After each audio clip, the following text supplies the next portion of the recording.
공동체를 영적으로 재건하는 일을 하고 있습니다.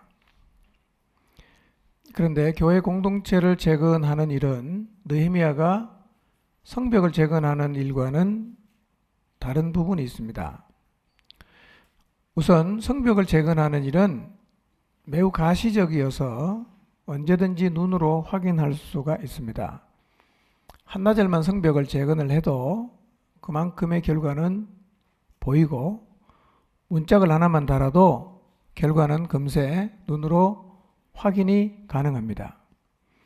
그런데 교회 공동체를 재건하는 일은 성벽을 재건하는 일과는 다르게 그 결과들이 겉으로 잘 드러나지 않는 경우가 매우 많습니다. 어떤 경우는 꽤 오랜 시간 동안 쏟아부어도 아무런 결과가 보이지 않고 열심히 노력하고 쏟아붓지만 영원히 재건되지 않는 것 같아서 마음이 힘들어질 때가 있습니다. 이런 현상이 한 사람이 아니라 여러 사람에게서 나타나게 되면 힘을 잃고 주저앉기도 합니다. 그래서 공동체를 재건하려면 영혼을 붙들고 실험할 수 있는 힘과 아울러 실험함에도 결과가 나타나지 않는 상황들을 극복할 수 있는 힘도 가지고 있어야 됩니다. 두 개의 힘이 필요하다는 거예요. 실험할 수 있는 힘과 결과가 잘 보이지 않는 상황에서도 포기하지 않고 끝까지 밀고 나갈 수 있는 힘이 있어야 된다는 거예요. 결과가 없어 보이는 상황을 극복할 힘이 없으면 공동체를 재건하는 자리까지는 갈 수가 없습니다. 이처럼 무너진 영혼을 재건하는 일은 성벽을 재건하는 일보다는 훨씬 더 어렵습니다. 내가 그에게 주는 만큼 결과가 나오지 않을 때에도 그 상황을 치고 나갈 수 있는 굉장한 영적 에너지가 필요합니다. 그러면 나의 최선을 쏟아 부었는데도 불구하고 결과가 없는 것 같은 상황들은 어떻게 극복할 수가 있습니까? 들어간 만큼 금세 나오면 굉장히 힘이 날 수 있어요. 그리고 동기부여도 되고 더 열심히 할 수 있습니다. 예. 그런데 쏟아부어도 아무런 반응이 없을 때, 이런 상황들은 어떻게 하면 치고 나갈 수가 있을까요? 오늘은 이 질문에 대해서 말씀을 상고하도록 하겠습니다. 공동체의 영적인 재건을 주제로 말씀을 상고한 것이 이제 한 달이 넘었습니다. 특히 8월 마지막 주간에는 합당한 열매가 있는 회개와 아울러 하나님이 원하시는 교회 공동체를 세우기 위해서 우리는 온 마음을 다해서 하나님 앞에 기도했습니다. 하나님께서 이 시간을 통해서 우리들의 마음을 만지셨고, 그래서 공동체를 재건하는 일을 자기 자신이 해야 하는 일로 받아들이는 분들이 꽤 많이 생겨났습니다. 그런데 공동체를 재건하려는 노력을 한 것이 이번이 처음은 아닙니다. 우리는 지난 시간 동안에도 계속해서 사람을 세우려는 노력을 해 왔습니다.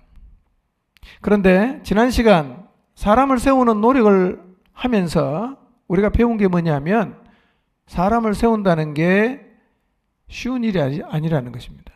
그리고 또 하나는 우리의 최선 그 위에 뭔가 다른 무엇이 있다는 것도 배웠어요. 열심히 해야 되지만 그게 다가 아니라는 거예요. 그 위에 뭔가가 있어요. 우리의 노력 위에 존재하는 그 무엇이 있는데 그게 뭐냐면 하나님의 은혜와 하나님의 역사입니다.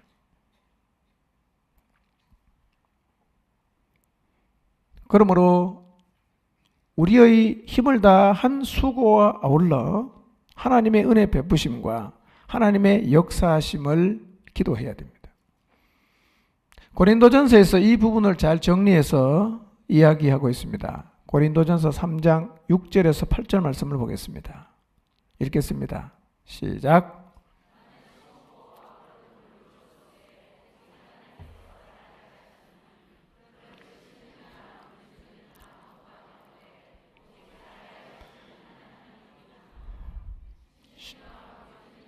한 가지나 각각 자기가 일한 대로 자기의 상을 받으리라 그랬습니다. 바울이 말합니다. 나는 심었고 아볼로는 물을 주었지만 자라게 하시는 분은 하나님이시다. 그래서 심는 자기나 물 준 아볼로는 아무것도 아니고 오직 자라나게 하시는 하나님만 가장 중요하다. 이렇게 말을 했습니다. 여기서 심는다는 말은 전도한다는 말입니다. 물 준다는 말은 양육한다는 말입니다. 열심히 전도했어요. 열심히 양육했어요. 그런데 이 위에 뭔가가 있다는 거예요. 이게 다가 아니라는 거예요. 그래서 우리는 심고 물 주는 일을 할 때 다음 두 가지 사실을 꼭 기억하고 있어야 됩니다. 첫째, 심는 이와 물 주는 이는 아무것도 아닙니다. 이걸 절대로 잊으면 안 돼요. 심는 이와 물 주는 이가 누구입니까? 사역자들입니다. 고린도 교회에 복음의 씨를 뿌린 사람은 바울이었고 싹이 난 생명에 물을 준 사람은 아볼로였는데 바울이 말합니다. 내가 심었고 아볼로 물 줬지만 우리는 아무것도 아니야 라고 얘기를 했다는 겁니다. 물론 이 말씀의 배경은 고린도 교회에서 일어난 분쟁이 사역자를 부각시키는 것에서 생겼기 때문에 바울은 심는 이나 물 주는 이는 아무것도 아니라고 말하고 있습니다.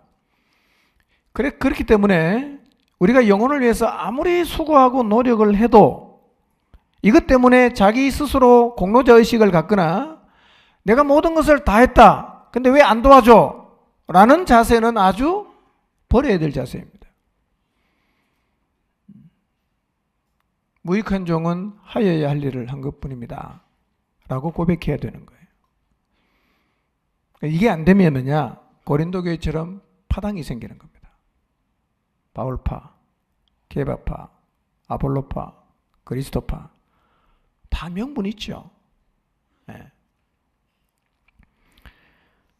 그래서 첫 번째로 심는 이와 물 주는 이는 아무것도 아니라는 사실을 기억해야 됩니다. 두 번째 기억해야 될 것은 자라나게 하시는 하나님이 가장 중요하다는 사실을 기억해야 됩니다. 심는 이와 물 주는 이가 아무것도 아닌 이유가 뭐냐?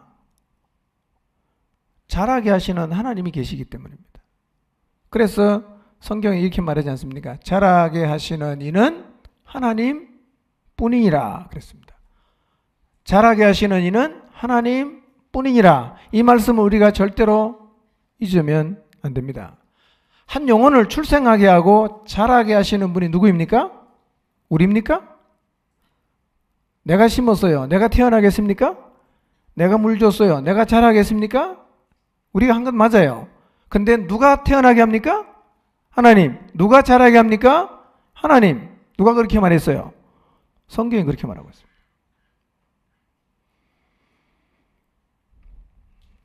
그런데 이 말을 잘못 이해하면 심는 일과 물 주는 일, 복음 전하는 일과 개인에게 말씀을 가르쳐서 양육하는 일은 그럼 그게 아무런 소용이 없구나 라고 오해할 수 있습니다.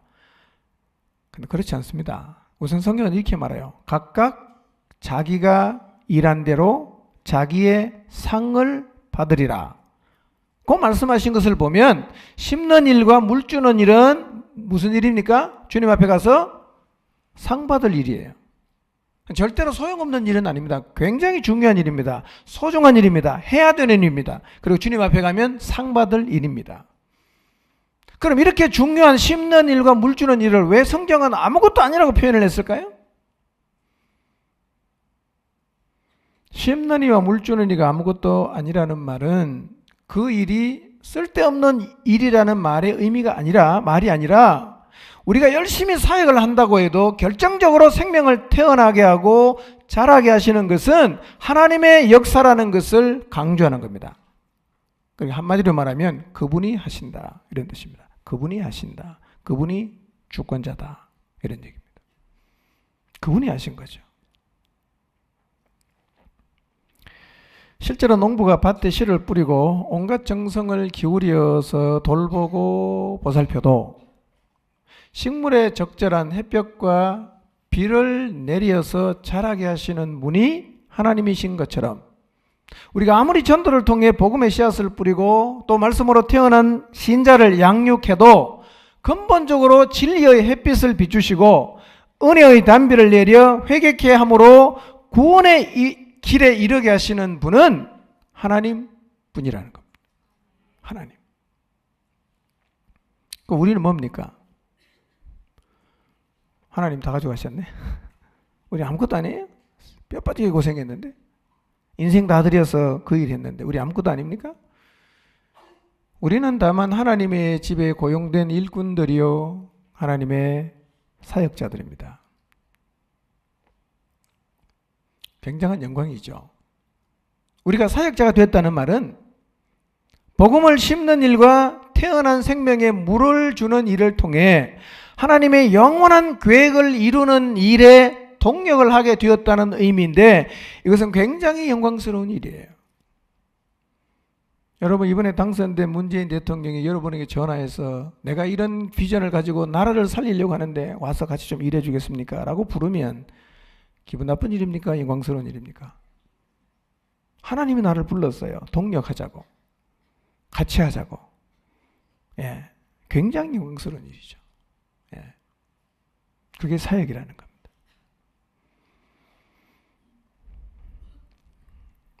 그러므로 하나님의 집에 고용된 일꾼인 사역자는 자기가 아무리 열심히 사역을 해도 자기가 주체라고 생각하면 안 돼요. 그리고 모든 영광은 열매를 맺게 하시는 하나님에게만 올려드려야 됩니다. 예. 아멘입니까? 예. 여기서 우리가 헷갈리면 교만해지는 겁니다. 공로자의식 갖게 되고요. 예. 어깨 힘들어가는 겁니다. 그런데 우리가 심고 물 주는 일을 해요. 하나님이 잘하게 하십니다. 그럼에도 불구하고 한 사람이 세워져 가는 과정은 정말 신비에 속한 일입니다. 그래서 복음의 씨를 뿌리고 물을 주는 일을 하다 보면 설명하기 어려운 일들을 우리가 계속 목격하게 돼요. 설명이 안 되는 거예요. 예를 들면 이런 거예요. 많은 시간을 들여서 심고 물을 줬는데 도무지 자라질 않아요. 늘 그 자리에 있어요. 더 찌그러져요. 더 시들어갑니다. 그런가 하면 내가 생각해봐도 그 사람을 향해서 별로 노력한 게 없는데 생명 없고 너무나 잘 자라는 거예요. 그런 걸 보면 내가 그 사람의 태어남과 자람에 기여했다고 말하기가 정말 미안할 정도입니다. 그런데 너무 잘 자라는 거예요. 아마 여러분도 그런 일을 경험해 보셨을 거예요. 또 가능성이 보이는데 늘 세워지지 않는 그 자리에 서 있는 사람이 있는가 하면 저 사람이 과연 될까?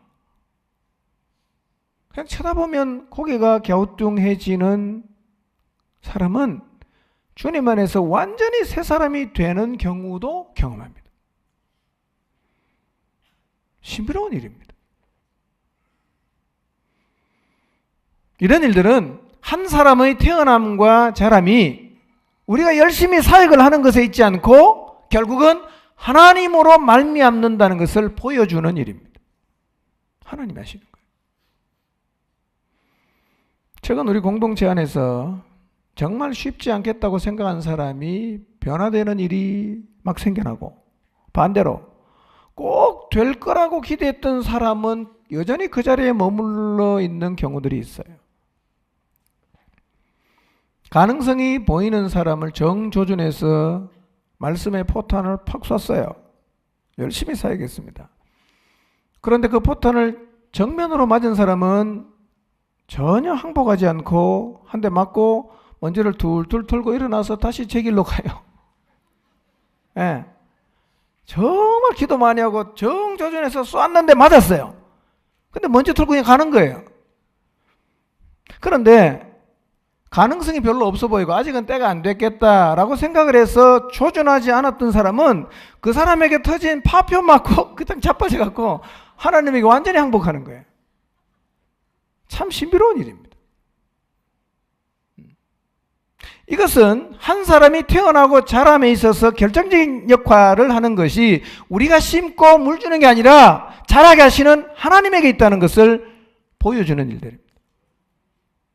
잘 모르겠어요, 저도. 그렇지만 심는 일과 물 주는 일은 계속해야 됩니다. 잘 몰라도.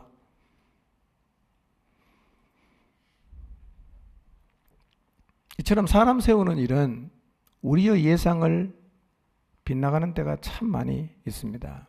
그래서 잘못하면 사람 세우는 일을 하다가 우리가 낙심할 수 있어요. 왜냐하면 내 예상을 빗나가니까 열심히 했는데 아무런 일이 안 일어나면 얼마나 지치겠어요. 그러므로 영혼을 돕는 자리에 서서 공동체를 영적으로 세우는 일에 함께하기로 작정하신 분들은요, 내 예상이 빗나가도 하나님은 지금도 일하고 있다는 사실을 절대로 잊어버리면 안 돼요.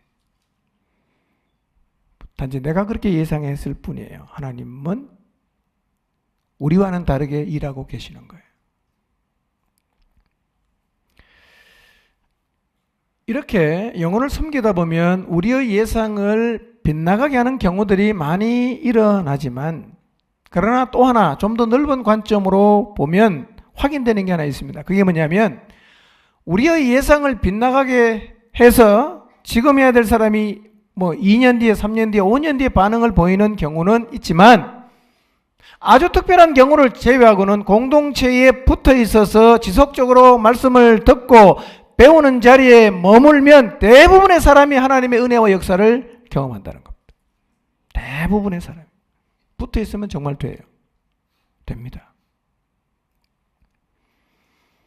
그래서 우리가 심는 일과 물 주는 일만 멈추지 않으면 반드시 태어나고 자라는 일은 일어납니다.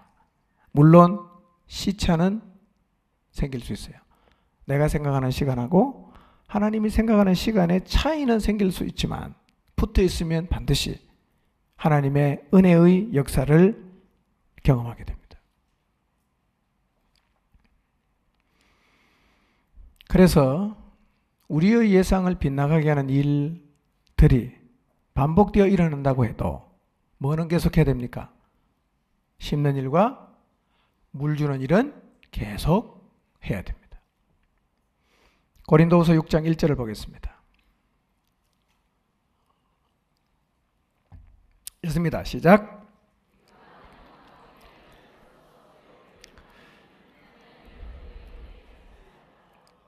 자, 우리가 하나님과 함께 일한다. 다르게 표현하면 하나님하고 뭐 한다? 동역한다는 말입니다. 우리는 지금 누구랑 동역합니까? 하나님하고 동역하고 있어요. 교회를 재건하는 일은 누구 일이에요, 사실은? 하나님의 일이에요. 우리는 그 하나님의 일에 함께 일하는 사람, 동역하는 사람이에요. 하나님은 심는 바울과 물 주는 아볼로와 함께 일하셨어요. 그래서 바울은 열심히 심었습니다. 아볼로는 열심히 물을 줬어요. 근데 그 영혼은 누가 자라게 합니까? 하나님이 자라게 한다. 하나님이 자라게 하신다는 말은 하나님이 주권적으로 일하신다는 말입니다. 정리해야 될 게 있어요. 내가 하나님의 일을 돕는 게 아니라 우리가 하나님의 일에 참여하는 거예요. 하나님은 우리를 감히 하나님과 함께 일하는 자리에 세워줬습니다. 이것은 굉장히 영광스러운 것입니다. 그리고 하나님은 우리를 불러서 그분의 역사에 참여하게 하시고, 그분은 뒤에 가서 놀고 있는 게 아닙니다. 그분도 같이 일하십니다. 같이 일하면서 우리를 불러 그 영광스러운 일에 함께 일하자고 초청하시는 거예요. 하나님은 놀지 않습니다.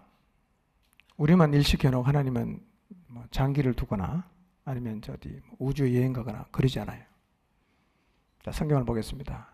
본문 말씀 다시 읽겠습니다. 이런 관점에서 주님 말씀을 우리가 마음에 새길 필요가 있습니다. 시작.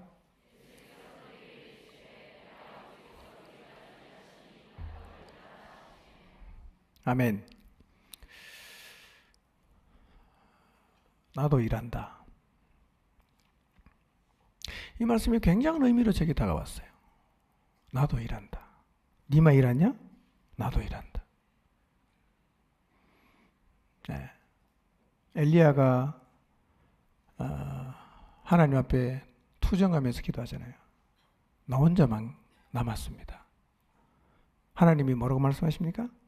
아직 바알에게 무릎을 꿇지 않은 사람이 몇 명 있다? 7,000명 있다.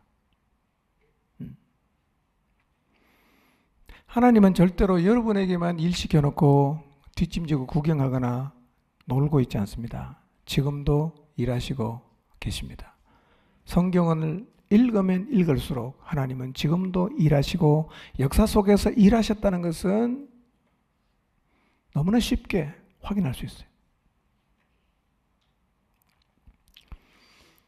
요한복음 5장 17절 말씀은 예수님께서 베데스다 연못가에서 38년 된 병자를 안식일에 고쳤어요. 그랬더니만 유대인들이 예수님에게 찾아와서 안식일에 일을 했다고 예수님을 박해했어요. 핍박했단 말이에요. 그때 예수님께서 그 유대인들을 향해서 하신 말씀이에요. 안식일에 왜 병자를 고쳤냐? 이렇게 따지니까 예수님이 대답이 뭐냐면 우리 아버지가 지금도 일하고 있기 때문에 나도 일한다 라고 말씀을 하셨다는 거예요. 여러분, 이 말씀은 굉장히 중요한 말씀입니다. 오늘 여러분 모두가 이 말씀을 가슴에 새기고 가시기를 바랍니다. 우리는요, 우리와 지금도 함께 일하고 계시는 아버지 하나님과 아들 예수님을 기억해야 됩니다. 그분은 지금 우리와 함께 일하고 계십니다. 인생을 살면서 영혼을 섬기는 사역을 하면서 이런 생각을 해 보셨을 거예요, 아마. 나는 지금 정말 열심히 정말 뼈가 쓰러지도록 복음을 위해서 일하고 있는데 하나님은 팔짱을 끼고서 구경을 하거나 나한테 일 시켜놓고 주님은 나한테 시킨 일이 뭔지도 잊어버리고 계신다는 생각. 그래서 내가 열심히 노력한 어떤 일의 결과가 없을 때 우리는 하나님이 나를 돕지 않는다고 힘들어하면서 하나님을 향해서 불평을 합니다. 근데요, 이 생각은 하나님을 굉장히 오해하신 거예요. 하나님이 그런 분 아니에요. 아버지 하나님, 성부 하나님, 성자 하나님, 성령 하나님. 이 하나님은 지금도 쉬지 않고 일하시고 계십니다. 나만 지금 혼자 외롭게 일을 하고 있는 게 아닙니다. 삼위 하나님이 우리와 함께 하시면서 내 인생 가운데 일하고 계십니다. 우리의 가정에서도 일하고 계십니다. 우리의 목장 안에서도 일하고 계십니다. 교회 공동체 안에서도 일하고 계십니다. 그분은 우리의 기도 가운데 일하고 계십니다. 그렇기 때문에 기도가 헛되지 않는 것입니다. 그분은 자신이 하신 말씀을 이루기 위해서 지금도 일하고 계십니다. 그래서 하나님 말씀에 순종한 게 헛되지 않는 것입니다. 그분은 모든 영역에서 우리와 지금 함께 일하시고 계십니다. 그분은 쉬질 않아요. 계속 일하시는 거예요. 부모가 자녀의 인생에 무관하지 않는 것처럼 하나님께서 자기 피로 값을 치러 자녀 삼은 우리들의 인생에 절대로 무관하신 분이 아닙니다. 우리를 돌보시기 위해서 우리에게 하신 그 약속을 이루어 가기 위해서 지금도 쉬지 않고 일하시고 계십니다. 그러므로 우리는 우리가 그리고 있는 그림이 내 삶과 사역 속에서 그려지지 않고 있는 순간에도 하나님이 지금도 일하고 계신다는 사실을 절대로 잊으면 안 됩니다. 나만 하고 있는 게 아니라 하나님도 같이 하고 있어요. 근데 사실은 내가 주도하는 게 아니라 누가 주도합니까? 하나님이 주도하는 거예요. 그러니 우리가 결과에 대해서 너무 그렇게 부담 가질 필요가 없습니다. 시편 121편 1절에서 6절 같이 한번 읽어볼까요? 시작. 내가 산을 향하여 눈을 들리라. 나의 도움이 어디서 올까? 나의 도움은 천지를 지으신 여호와에게서로다. 여호와께서 너를 실족하지 아니하게 하시며 너를 지키시는 이가 졸지 아니하시리로다. 이스라엘을 지키시는 이는 졸지도 아니하시고 주무시지도 아니하시리로다. 여호와는 너를 지키시는 이시라. 여호와께서 내 오른쪽에서 내 그늘이 되시나니 낮에 해가 너를 상하게 하지 아니하며 밤에 달도 너를 해치지 아니하리로다. 이스라엘 백성들이 성전에 올라갈 때마다 불렀던 노래인데 우리도 하나님이 지금 쉬지 않고 졸지도 않고 주무시지도 않고 일하고 계신다는 사실이 깊이 인식될 때까지 계속 이 노래를 부르시기를 바랍니다. 노래 아시죠? 내가 산을 향하여 눈을 들리라. 나의 도움이 어디에서 올까? 나의 도움은 천지를 지으신 여호와에게서로다. 이 노래 계속 부르세요. 하나님은 졸지 않으십니다. 하나님은 주무시지도 않아요. 계속해서 일하십니다. 우리는 잠이라도 자잖아. 그분은 졸지도 않고 주무시지도 않아요. 옛날 어른들이 이런 얘기를 하시더라고요. 돈은 잠을 자지 않는다고. 네. 돈은 잠을 자지 않는데 무슨 얘기인가 했더니요. 남의 돈 빌려왔잖아요. 내가 잠을 자고 있는 순간에 이자는 계속 올라가는 거예요. 이 돈이 잠을 안 자. 응? 돈만 잠을 자지 않는 게 아니라 하나님도 잠을 자지 않아. 주무시지 않습니다. 상황이 너무 힘들어서 내가 낙심하고 있을 때 너무 고민이 많아서 잠을 설치는 그때 하나님 옆에서 코를 골면서 주무시는 게 아니라 그분은 주무시지도 않고 계속해서 일하신다는 사실을 마음에 새기시기를 바랍니다. 신앙은요, 내 그림을 그려가는 게 아니라 하나님의 그림을 그려가는 것입니다. 이걸 꼭 기억하세요. 내 그림을 그리는 게 아니라 하나님의 그림을 그리는 것입니다. 그러므로 지금 내 삶에서 내 사역 가운데 그려지는 그림이 이해가 잘 안 될 수가 있지만 그때 우리가 뭘 기억해야 되느냐? 하나님이 나를 통해서 자신의 그림을 그려가신다는 사실을 믿어야 됩니다. 하나님이 일하시니까요. 내 그림이 중요하지 않습니다. 하나님의 그림을 그리는 거예요.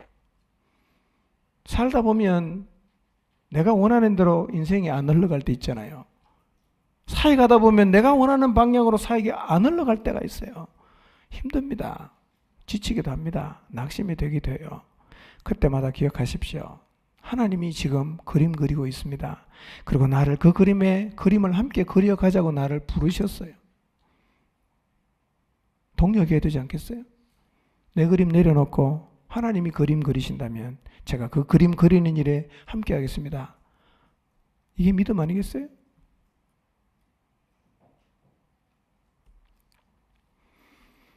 하나님은 지금도 쉬지 않고 일하십니다. 태초에 천지 만물을 만드시고 사람을 만드신 하나님은 지금도 쉬지 않고 일하십니다. 그러므로 인류 구원의 역사도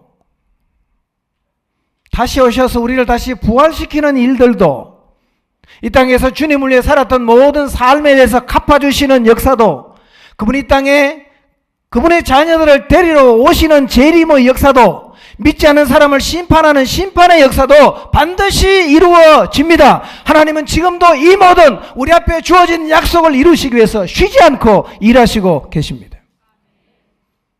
그뿐 아닙니다. 교회의 머리가 되시는 예수 그리스도 지금도 일하고 있습니다. 교회가 영적으로 재건되는 일은 하나님이 하실 거예요. 우리는 다만 순종하는 일만 하면 공동체가 영적으로 살아나고 재건되는 일도 반드시 이루어집니다. 그래서 공동체를 재건하는 일에 함께하는 사람이 꼭 기억해야 될 게 뭐냐? 하나님이 지금도 일하고 계신다는 사실이에요. 나 혼자 하는 게 아니에요. 힘들 수 있어요. 그러나 하나님이 날 안 도와준다고 투정하지는 마세요. 그분도 일하고 계십니다. 내가 주체가 아니에요. 그분이 주체입니다. 심는 이와 물주는 이는 아무것도 아니에요. 오직 잘하게 하시는 하나님만 가장 중요한 것입니다. 우리가 할 수 있는 것은 심는 일, 물주는 일만 그냥 계속하면 돼요. 투정하지 말고 불평하지 말고 이건 우리가 해야 돼. 이거 하라고 불러줬으니까.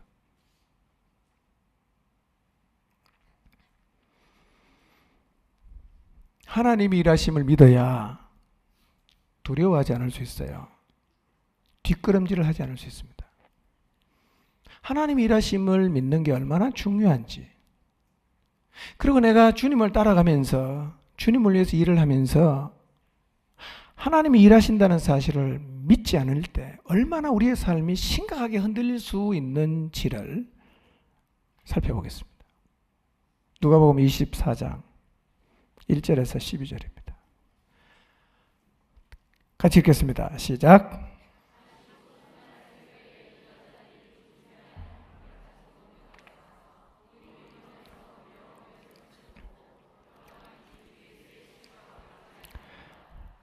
이로 인하여 근심할 때에 문득 찬란한 옷을 입은 두 사람이 곁에 섰는지라. 여자들이 두려워 얼굴을 땅에 대니 두 사람이 이르되 어찌하여 살아있는 자를 죽은 자 가운데서 찾느냐. 여기 계시지 않고 살아나셨느니라. 갈릴리에 계실 때에 너희에게 어떻게 말씀하셨는지를 기억하라. 이르시기를 인자가 죄인의 손에 넘겨져 십자가에 못 박히고 제3일에 다시 살아나야 하리라 하셨느니라 한데, 그들이 예수의 말씀을 기억하고 무덤에서 돌아가 이 모든 것을 11사도와 모든 다른 이에게 알리니 요한나와 야고보의 모친 마리아라. 또 그들과 함께한 다른 여자들도 이것을 사도들에게 알리니라.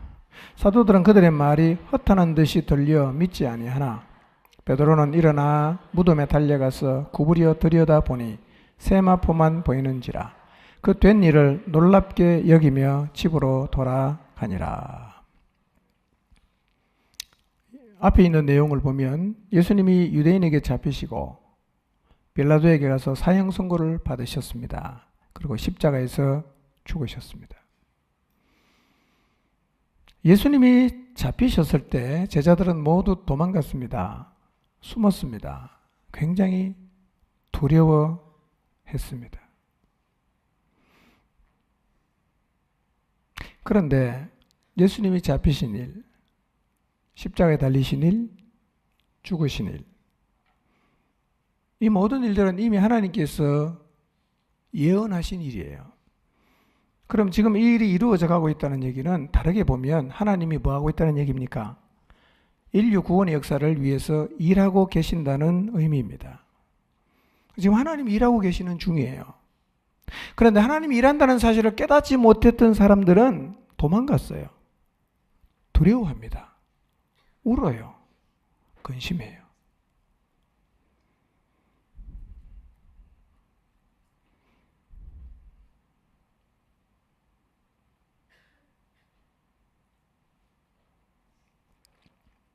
이런 일은 오늘 우리들의 삶에서도 동일하게 일어납니다. 인생이 아니어서 한번 자기가 말해놓고 그때 내가 잘못 말했다, 이렇게 실현하지 않는 그분이 하신 말씀을 이루고 계셔도 그분이 일하신다는 사실을 믿지 못하면 하나님의 역사가 이루어지는 현장에서 동일한 감정을 갖는 겁니다. 두려워합니다. 근심합니다. 도망갑니다. 슬퍼합니다.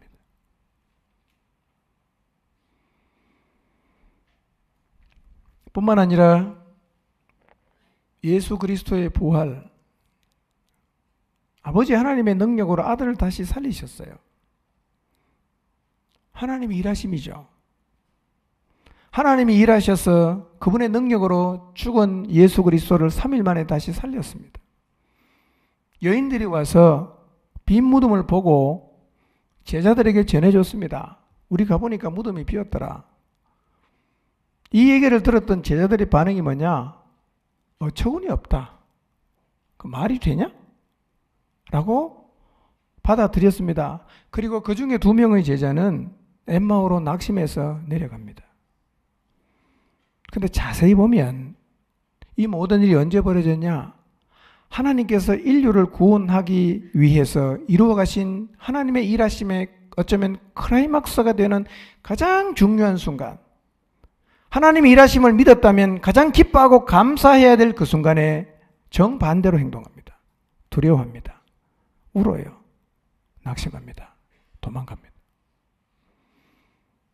그런데 이런 일은 오늘 우리들의 삶에서도 동일하게 일어날 수가 있다는 거예요.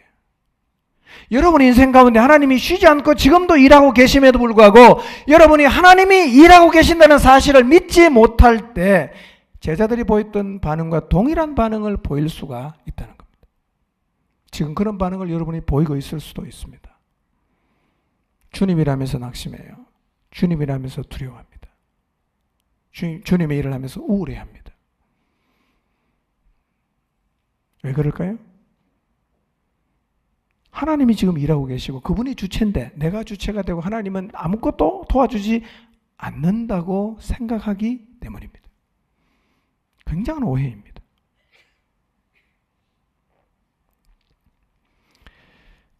그래서 하나님의 일하심을 믿지 못했던 제자들이 다음의 감정에 자주 사로잡혔습니다. 첫째, 하나님 일하심을 믿지 못하니까요. 두려움이라는 감정에 자주 사로잡혔어요. 두려움. 이 두려움이라는 감정은 하나님의 일하심을 믿지 못할 때 우리의 마음속에 찾아오는 거예요. 예. 여러분이 아무리 열심히 해도 하나님이 지금 함께 하신다, 하나님이 지금 일하고 계신다는 믿음이 없으면 여러분이 부은 만큼 결과가 나오지 않을 때 두려운 마음을 가지게 돼 있어요. 이런 두려움입니다. 내 인생이 잘못될 것 같은 두려움이 있어요.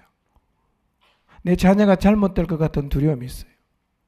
열심히 사역을 해도 결과가 나오지 않을 것 같은 두려움이 있어요. 기도했는데 기도가 이루어지지 않을 것 같은 두려움이 있어요. 하나님이 말씀하셨지만 그 말씀이 이루어지지 않을 것 같은 두려움이 있습니다. 사단은 언제나 하나님의 사람을 이 두려움이라는 감정을 밀어넣어서 넘어뜨립니다. 여러분, 하나님이 일하고 계세요.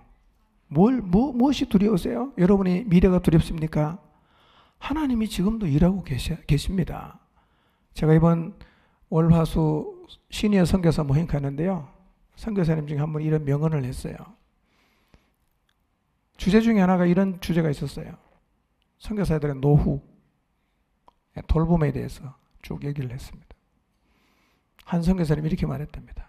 우리는 노후 보장뿐만 아니라 사후 보장까지 받은 사람이라고. 아멘이죠? 사후 보장까지 받은 사람이죠. 네. 하나님이 일하고 계신다는 사실을 믿으면 우리의 마음속에 밀고 들어왔던 두려움은 눈 녹듯이 사라집니다. 갑자기 그냥 없어져요. 여러분, 하나님 일하고 계십니다. 자녀가 걱정되십니까? 여러분의 미래가 걱정되십니까? 그 영혼이 걱정되십니까? 여러분 혼자만 한다고 생각하지 마세요. 하나님도 일하고 계신단 말이에요. 그분이 주체고 그분은 그냥 우리를 불러서 일을 함께 하자고 나를 종으로 불렀지 내가 주인이 아닙니다. 두려워하지 마세요. 두 번째 자주 빠지는 감정이 뭐냐? 낙심입니다. 낙심. 엠마오로 두 제자가 내려갔습니다. 왜 내려갔냐? 낙심해서 내려갔어요. 안타까운 것은 하나님께서 인류 구원의 놀라운 역사를 하나님의 열심으로 완성하신 그날, 바로 그날 그들이 낙심했어요. 뿐만 아니라 나머지 제자들도 하나님이 일하고 계신 현장에서 다 낙심했습니다. 저는 이와 동일한 일이 우리들의 삶 가운데서도 계속 일어나고 있다고 생각합니다. 어쩌면 지난 한 주간 여러분의 삶에서 이런 일이 일어났을 수 있어요. 하나님이 쉬지 않고 그분의 일을 이루어 가시는데 여러분의 마음이 낙심했을 수 있습니다. 하나님이 쉬지 않고 일하셨는데 나 혼자 한다고 생각해서 외로워하면서 낙심했을 수 있어요. 혼자가 아닙니다. 세상을 창조하신 하나님, 그분이 지금도 일하고 계십니다. 이 사실을 가슴에 새기십시오. 이걸 믿어야 우리가 담대해질 수 있습니다. 이걸 믿어야 우리가 당당해질 수가 있습니다. 세 번째 빠지는 감정이 뭔가? 근심과 슬픔이에요. 하나님의 일하심을 믿지 못하면 마음에 염려가 자꾸 들어옵니다. 근심이 많이 생겨요. 때로는 잠을 이룰 수 없을 정도로 염려하고 근심할 수 있습니다. 너무 걱정이 많이 되면 이렇게 하세요. 하나님, 저 모르겠습니다. 하나님 알아서 하십시오. 저는 그냥 심는 일, 물 주는 일만 열심히 하고 결과는 저는 신경 안 쓰겠습니다. 그렇게 기도해도 하나도 틀린 기도 아닙니다. 그렇게 기도하세요. 난 모르겠다고. 사실 잘 모르죠. 우리가 뭘 압니까? 우리는 다만 뭐만 하면 되죠? 심는 일하고 물 주는 일만 열심히 하면 돼요. 물론 그를 사랑해서 안타까운 마음으로 돌보려는 노력을 하겠지만 그렇게 잠 못 잘 정도로 고민하실 필요는 없습니다. 네, 그건 좀 오버하는 겁니다. 오버하는 겁니다. 그건 주인이 할 것이요. 종놈들이 할 건 아닙니다. 사실은 종이 편한 거예요. 몸은 좀 힘들지만 뭐 일만 하면 뭐 경영은 다 주인이 알아서 하니까. 불경기라서 걱정이 되나요? 뭐 전쟁 난다 걱정도 안 해요. 뭐 일만 하면 되니까. 예. 이렇게 염려와 근심하는 마음이 자꾸 생기면요, 마음이 더 우울해집니다. 슬퍼지는 거예요. 예. 하나님은 우리가 우울하게 사는 걸 원하지 않습니다. 뭘 보면 아냐? 여러분의 자녀가 우울하게 사는 걸 원하신다면 하나님도 원하실 수 있지만요, 우리도 그걸 원하지 않잖아. 우리는 우리의 자녀가 기쁨으로 행복하게 밝게 살기를 원하지 않습니까? 하나님도 우리가 그렇게 살기를 원하십니다.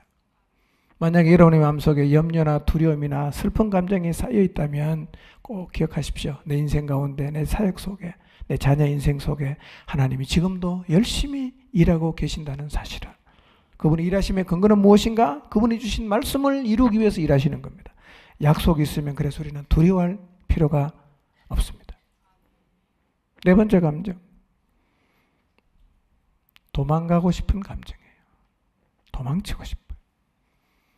2명의 제자 도망갔어요. 나머지 제자도 무서워갖고 사명을 버리고 다 도망갔습니다. 여러분, 하나님은 쉬지 않고 일하지만 문제는 우리가 그걸 믿어야 됩니다. 하나님이 쉬지 않고 일하고 계시고 나보다 더 열심히 일하지만 우리가 이 사실을 믿지 못하고 기억하지 못하면 사역하다 보면 도망가고 싶은 마음이 자꾸 생겨요. 사명의 자리가 부담스러워지고 내가 못 해낼 것 같아. 너무 두렵고 부담이 돼. 도망가고 싶은 거예요. 여러분, 사역하다 보면 그 사역의 자리에서 뒷걸음질 하거나 도망가고 싶을 때가 있죠? 영혼을 섬기는 일을 하다 보면 그게 너무 해도 안 되니까 부담이 그냥 점점 커져서 야, 나 그냥 그만하고 싶다. 이런 마음이 들 때가 있죠? 직장 생활에 적응하지 못하는 사람이 주머니에 다 이게 사표를 가지고 다니는 것처럼요. 에? 언제라도 이 카드 꺼내려고 하나님 앞에. 저 못해요. 이렇게 말하고 싶어. 이 사표서를 안주머니에 넣고 다니는 사람이 있는데 다 버리시길 바랍니다. 기억하세요. 나 혼자 고군분투하는 게 아닙니다. 누가 일한다고요? 하나님이 일한단 말이에요. 나는 심었습니다. 아볼로는 물을 주었습니다. 그러면 바울과 아볼로가 뭐 한 거예요? 동력한 거잖아요. 자, 바울은 심었어요. 아볼로는 물을 줬어요. 하나님은 자라겠습니다. 그러면 누구까지가 동력자입니까? 하나님 포함해서 우리는 다 동력하는 거죠. 동력하는 거죠. 그런데 바울과 아볼로와 하나님이 동력을 하는데 여기서 주권자가 누구입니까? 자라게 하시는 하나님이잖아. 그렇죠? 우리가 자꾸 착각하는 게 뭐냐면 내가 다 한다는 생각, 하나님은 가만 계시는데 내 혼자 애를 쓰고 있다는 생각이 다 착각하는 거예요. 그렇지 않습니다. 하나님은 우리보다 더 열심히 일하고 계십니다. 하나님 열심히 어떻게 우리의 열심을 견줄 수가 있겠습니까?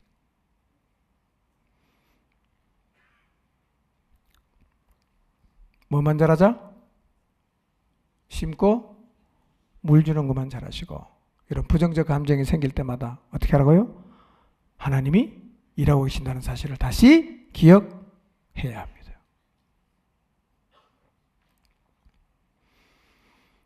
여러분, 하나님이 예수님을 십자가에서 죽게 하시고 능력으로 다시 살리셨던, 부활시킨 그때만 일하시고 지금은 일 안 하십니까? 일 안 하십니까? 지금은 하나님이 그 일이 너무 힘들어갖고 우리가 아무리 기도해도 하나님은 나 모르겠다 이러고 뒤로 그냥 들어놓고 계십니까? 그렇지 않거든요. 인류 구원의 길을 여신 하나님이 그 구원을 완성해가는 일에도 함께 참여하지 않겠습니까? 참여하는 정도가 아니라 그분이 주도하시는 것입니다. 그분이 시작하신 그 일을 이루기 위해서 지금도 쉬지 않고 일하고 계십니다. 제가 추론해서 드리는 말씀이 아니에요. 사도행전을 보면 성령 하나님은 정말 쉬지 않고 일하셨어요. 그분은 교회를 세우셨어요. 그분은 교회를 정결케 하셨습니다. 그분은 교회를 부흥케 하셨습니다. 자신의 몸인 교회를 세우는 일을 위해서 하나님은 정말 쉬지 않고 일하셨습니다. 이 교회를 누가 세울까요? 포중층 공동체를 영적으로 세우는 분이 누구일까요? 하나님이 세웁니다. 우리가 하는 게 아니에요. 우리는 참여하는 거죠. 절대로 나만 고생한다 생각하지 마세요. 하나님은 나보다 더 열심히 일하고 계십니다. 사도행전을 보니까요, 베드로를 통해서 안전뱅이를 고치게 하심으로 예루살렘 교회를 부흥케 하셨어요. 성령을 속인 아나니아 삽비라를 죽게 하심으로 교회를 정결케 하셨어요. 야고보의 핍박으로 교회에 엄청난 핍박이 몰아닥쳐와서 사람들이 다 흩어졌어요. 언뜻 보면 하나님은 그 상황에서 아무것도 하지 않고 도와주지 않고 뒷짐을 지고 계신 것처럼 보이나, 이 일로 인해서 사람들이 흩어졌지만 우리가 가만히 지켜보니까 어떤 일이 벌어졌냐? 사도행전 1장 8절에서 말씀하신 그 말씀의 성취가 이루어졌습니다. 복음이 유대에서, 예루살렘에서 유대로, 그리고 유대에서 어디까지 갑니까? 사마리아로 간 거예요. 하나님은 더 큰 그림 속에서 일하셨어요. 우리는 하나님이 야고보가 순교당하는 일에 개입하지 않았다고, 하나님이 일 안 한다고 원망할지 모르나 하나님은 더 큰 그림 속에서 그분의 역사를 이루어가고 계십니다. 바울이 복음 들고 복음 전하러 갔습니다. 하나님이 얼마나 바울의 인생 가운데 여정 속에 함께 하셨는지 몰라요. 사도행전 18장 9절에서 11절을 한번 보겠습니다. 읽습니다. 시작.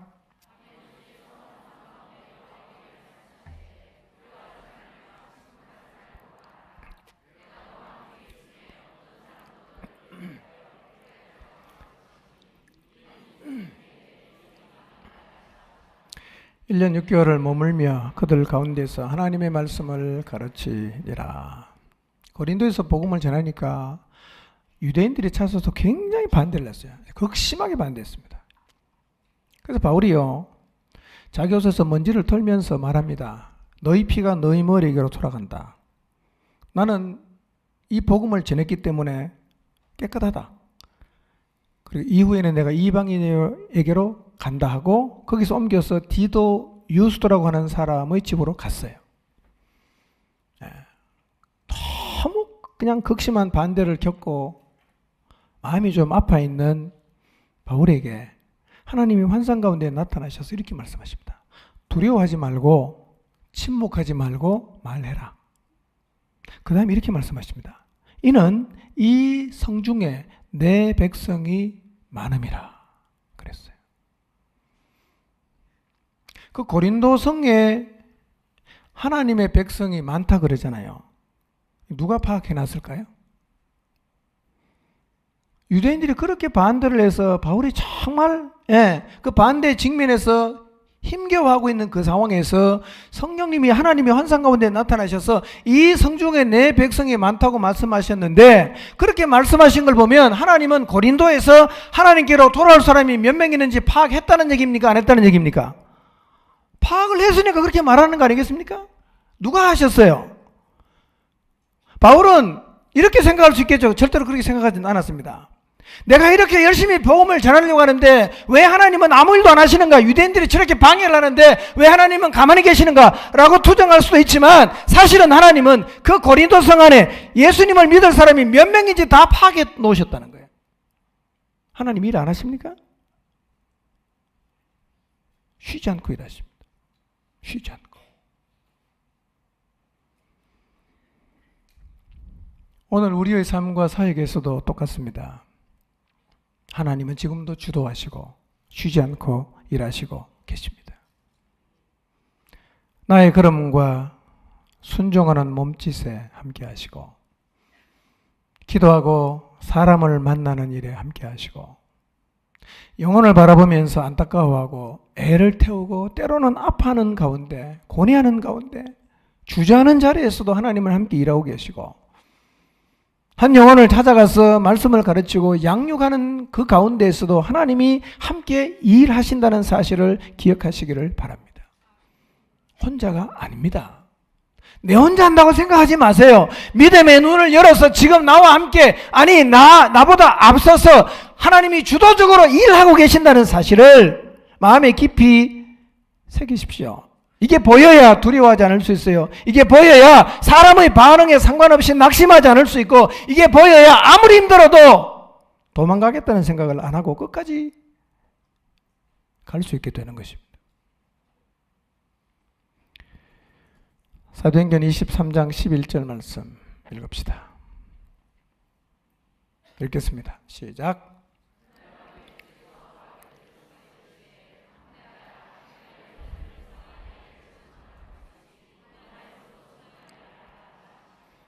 이 말씀의 배경은 바울이 주변에 있는 가는 지역마다 사람들이 바울 보고 예루살렘에 올라가지 말라 그랬어요. 가면 잡힌다고. 그렇지만 바울은